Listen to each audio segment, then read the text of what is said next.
കാരുണ്യവാനായ ദൈവം തമ്പുരാനെ,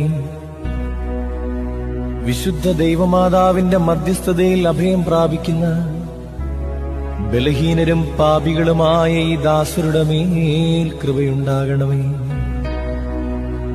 വിശുദ്ധ ദൈവമാതാവേ, കർത്തൃസന്നിധിയിൽ ഞങ്ങൾക്ക് വേണ്ടി പ്രാർത്ഥിച്ച് വിലപിച്ചിരിക്കുന്നവരെ ആശ്വസിപ്പിക്കണമേ. നാനാവിധ രോഗങ്ങളാലും അംഗവൈകല്യങ്ങളാലും ക്ലേശിക്കുന്നവരെ സൗഖ്യപ്പെടുത്തണമേ. കർത്താവേ, അവിടുത്തെ ശ്രീഭണ്ഡാരത്തിൽ നിന്നും എല്ലാ അനുഗ്രഹങ്ങളും നന്മകളും സഹായങ്ങളും ഞങ്ങൾക്ക് നൽകണമേ. തിരുനാമത്തിൽ അപേക്ഷിക്കുന്ന മക്കളെ അനുഗ്രഹിക്കണമേ.